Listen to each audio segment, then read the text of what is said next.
assignment. It's here. Yeah. Sir, Suresh, question 1 of assignment. Purchased furniture 45,000 on 1st January 2000. Question है first 4 years का. Okay, तो 1 जनवरी को बंदे ने फर्नीचर खरीदा एंड द अमाउंट इज 45,000. बहुत अच्छी बात है. वर्किंग लाइफ 10 इयर्स और 5,000 स्क्रैप वैल्यू है. तो देखिए 1 जनवरी को बंदे ने खरीदा 45,000, scrap value 5,000, life 10 years. So if you calculate the depreciation using a straight line method, तो 45 minus 5, 40 divide by 10, it is 4,000 बेटा. फिर 1 जनवरी 2001 को एडिशन हुआ 9,500 का एंड रेसिडुअल वैल्यू इज 500. 1 जुलाई 2003 को 8,400, residual value is 400. Working life सबकी 10 बता रहा है, तो बेटा 9,000 बाई 10, 900 रुपए का डेप होगा एनुअल.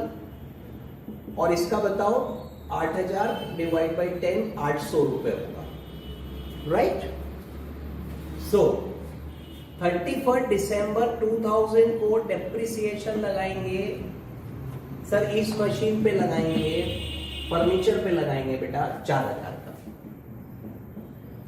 और बैलेंस बचेगा 41. राइट. अब 1 जनवरी 2001 बैलेंस ब्रॉट डाउन 41.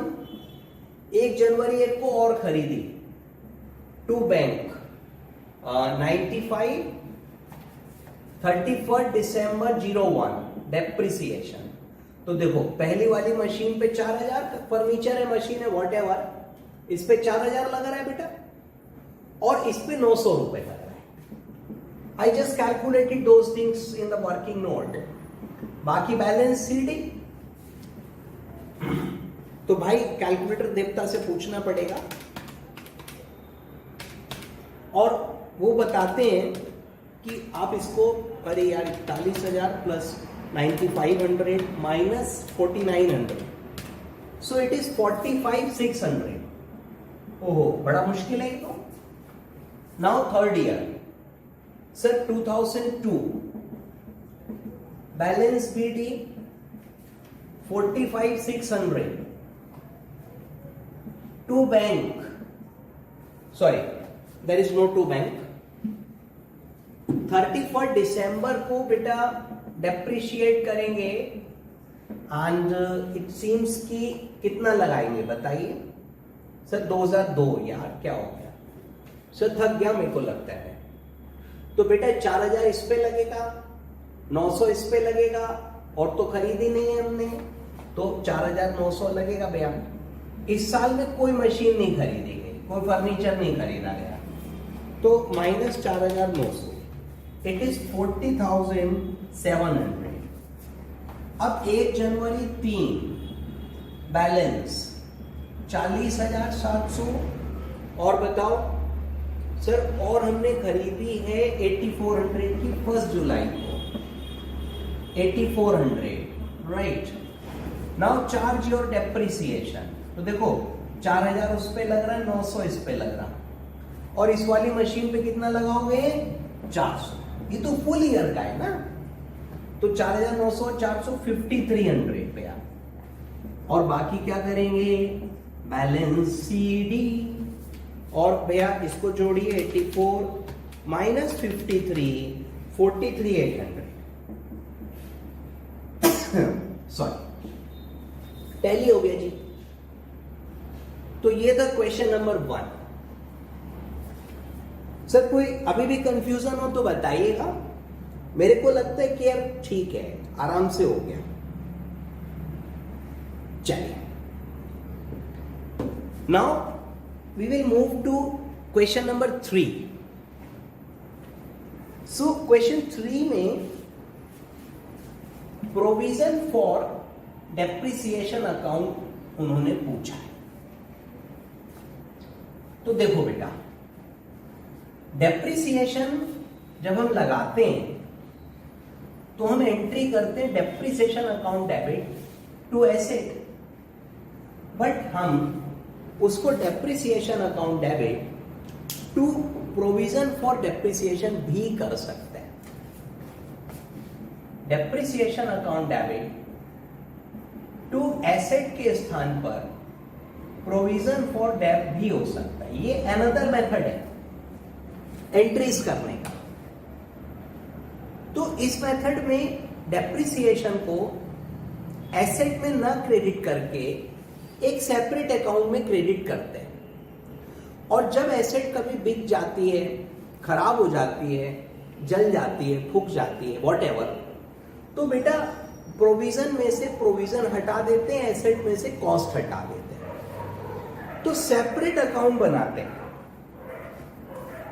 तो ये सेपरेट मेथड है, बहुत आसान है, मैं कराता हूं क्वेश्चन आपको, देखिएगा। The question is asking you machine account, provision account and depreciation account बनाइए। ओके, तो मशीन अकाउंट 1 अप्रैल 2003 को इन्होंने मशीन खरीदी है 2 लाख। तो 1 April 03 to bank 2 lakh. On 1 October same year, 1 October same year एक और मशीन खरीदी बेटा 1 लाख। ऑन 1 अक्टूबर 2004, ये अगला साल हो गया, तो 31 मार्च 2004। एम आई राइट? सर अप्रैल से मार्च वाला ईयर है, तो 31 मार्च 4, इसमें डेप लगेगा ही नहीं। जब आप प्रोविजन फॉर डेप्रिसिएशन बनाओगे तो एसेट अकाउंट में तो जाएगा ही नहीं, तो एसेट में सिर्फ कॉस्ट चलेगी। जब खरीदेंगे तब एंट्री होगी, जब बेचेंगे तो सेल और डिस्पोजल अकाउंट में डाल देंगे और बैलेंस चलेगा, डेप लगाना ही नहीं है। तो आसान हो गया ये अकाउंट तो बेटा। अब देखो 1 अप्रैल 2004 बैलेंस ब्रॉट डाउन 3 लाख। उसके बाद अकॉर्डिंग टू क्वेश्चन 1 अक्टूबर को एक और खरीदी है। On 1 October 2004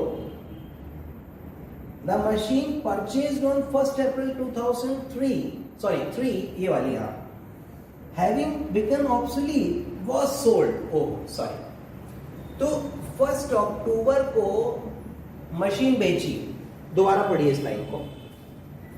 on 1 October 04 the machine purchased on this date, this one become obsolete, बेकार हो गई, एंड वॉज सोल्ड। तो बेटा बाई सेल और डिस्पोजल, यहां से कॉस्ट हटाएंगे, cell proceed sale account disposal account में डालेंगे, इसमें नहीं डालेंगे। तो सेल प्रोसीड्स को उस अकाउंट में डाला जाएगा, एकदम आसान है। इसमें कॉस्ट टू कॉस्ट चलेगी, जब बिक गई तो हटा दी, जब खरीदी तो लगा दी, डेप लगाना नहीं है, बैलेंस बढ़ाते रहना। ऑन 1 अक्टूबर 2005 यानी और अगला साल हो गया, तो बेटा 31/3/2005, 1 अप्रैल 4 से 31 मार्च 5, बैलेंस शीट 3 - 2 1 लाख, ये वाली मशीन बची है। Sir 1 April 2005 balance BD, it is 1 lakh, right. और बेटा कहता है 1 अक्टूबर 2005 को नई मशीन खरीदी 2.5 लाख की, तो 1 अक्टूबर टू बैंक 2.5 लाख।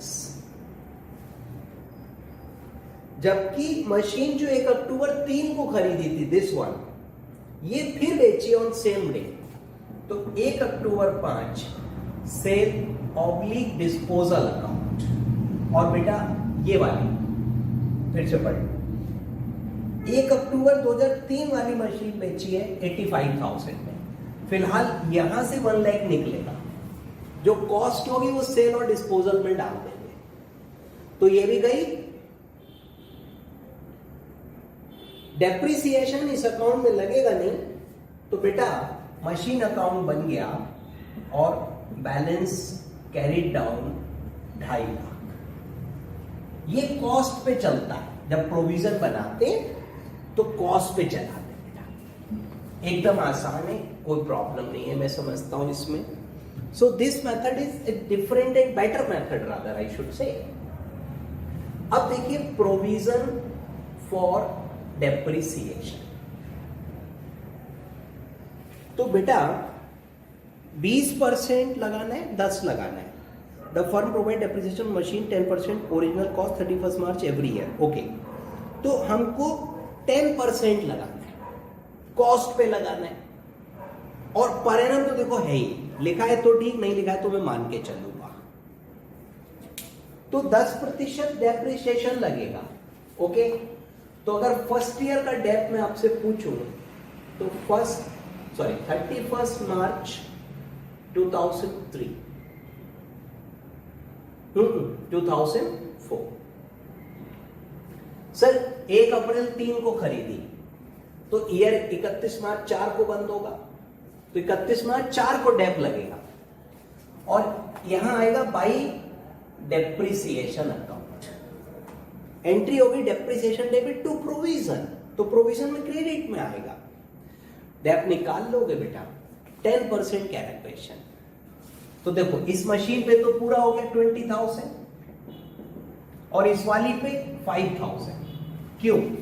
क्योंकि this has been purchase mid of the year, at mid of the year, so half year only, 25,000 done. आगे चलो, अब इसको बैलेंस कैरी डाउन कर देंगे 25,000। 1 अप्रैल 2004 बैलेंस ब्रॉट डाउन होगा बेटा 25,000। अब इस साल में कोई मशीन बेची तो नहीं है, बताओ, तो ये वाली बेची है, तो यहां तक का डेप लगेगा, 1 अक्टूबर 2004 तक का डेप लगेगा। एंट्री वही होगी, जब बेचते वहां तक का डेप लगाते हैं। 2 लाख की मशीन बेची, 10% हुआ 20,000, 6 महीने का लगेगा 10,000। फिर बताऊं सर, इस मशीन पे सेल तक का डेप लगाओगे तो इस साल में 6 महीने का लगेगा, 10% कॉस्ट पे है, तो 2 लाख का 10% 6/12, तो 2 लाख का 10% 20,000 इंटू 6/12 10,000। ओके, अब देखिए 1 अक्टूबर को इस मशीन का डेप सेल और डिस्पोजल अकाउंट में डाल देंगे। मशीन पे ही डेप भी गया, तो इस मशीन पे कितना लगा चुके हैं हम लोग, तो देखो 20 ये लगा बेटा, 10 ये लगा, है ना, उस मशीन का 30 हो गया, गॉन। अब 31 मार्च 2005 को डेप लगेगा, तो देखो भैया ये मशीन तो गई, इस पे डेप भी गया, इस पे लगेगा 10% पूरे साल का 10,000, और 31/3 को बैलेंस कैरी डाउन करेंगे। बोलो कितना करेंगे बेटा, तो 25 और 10 और 10 20 45 और 30 15,000, right. 1 April 2005 balance brought down 15,000।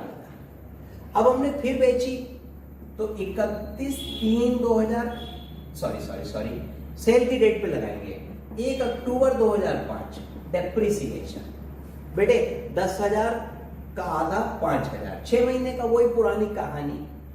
अब इसको हटाओ, 1 अक्टूबर 5 में सेल या डिस्पोजल अकाउंट में डाल दो, बताओ कितना।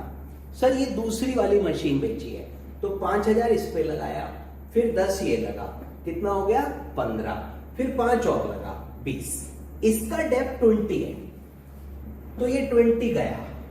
अब आओ ईयर एंड पे 31/3/2006, राइट, तो सिर्फ ये मशीन बची है जो कि 1 अक्टूबर को खरीदी थी, 20% हुआ 50,000, आधे साल का लगेगा 25,000 डेप्रिसिएशन, और बच्चों बैलेंस कैरिड डाउन, यही बचेगा बेटा, क्योंकि और कोई मशीन बची नहीं। तो इस प्रकार से मेरा बैलेंस बच रहा है, राइट। तो मशीन अकाउंट 2.5 लाख और प्रोविजन 12,500। सॉरी, एक मिस्टेक हुआ सर, हमने 20 मार्क कर दिया, इस पे 10% पूरे साल का 25,000 होगा, तो हाफ ईयर का ही तो लगाएंगे सर, वो मैं गलती से ज्यादा लगा गया, तो 12,500 आंसर ठीक दिया हुआ है, मेरी गलती थी। ठीक हो गया, डन, चलिए वेरी गुड। डेप्रिसिएशन अलग अलग दिया हुआ है, 25,000 लगाया, फिर दूसरे साल में देखो 20 लगाया ये जोड़कर, तीसरे में 17,500 लगाया। डेप्रिसिएशन अकाउंट बना लोगे। डेप्रिसिएशन अकाउंट में पहले साल में क्या लिखोगे, डेप्रिसिएशन में डेबिट में लिखोगे टू प्रोविजन फॉर डेप 25,000, दूसरे साल में क्या लिखोगे, टू प्रोविजन फॉर डेप 10,000 10,000, तीसरे में क्या लिखोगे, टू प्रोविजन फॉर डेप 5,000 और 12,500, और by P and L by P and L by P and L, balance नहीं छोड़ना उसमें। सेल डिस्पोजल अगर बनाओगे बच्चों, तो उसमें बेटा ये एंट्री आएगी एक साल में, पहले इसी का बनाना, ये एंट्री आएगी डेबिट में, ये आएगी क्रेडिट में ना, ये डेबिट में आएगी, ये क्रेडिट में आएगी। अरे भैया यहाँ क्रेडिट करा वहां डेबिट कर दो, यहाँ डेबिट करा वहां क्रेडिट कर दो, और सेल दिखा देना, डिफरेंस पी एंडल में ले जाना। फिर सुनो, सेल डिस्पोजल फर्स्ट ईयर में तो है ही नहीं, सेकेंड ईयर में डेबिट में क्या आएगा, यहाँ क्रेडिट हुआ वहां डेबिट, क्रेडिट में क्या आएगा, यहाँ डेबिट हुआ वहां क्रेडिट, और by bank difference by P and L, खत्म। तीसरे साल में फिर डेबिट में ये आएगा, क्रेडिट में ये आएगा, बाई बैंक जितने में बेचा बाकी पी एंडल। तो ये था क्वेश्चन 3 प्रोविजन का। आप इसको ध्यान से करिएगा, एक बार दोबारा ट्राई करिएगा बच्चों। अब बेटा 2-3 क्वेश्चंस और हैं, तो आप एक बार और कोशिश कर लो, हो जाते हैं वेरी गुड, नहीं तो मैं कल सुबह कराऊंगा, मतलब कल कराऊंगा। तो अभी फिलहाल इतना ही रखेंगे, अगली मुलाकात होगी कल, तब तक के लिए tata bye bye, thank you.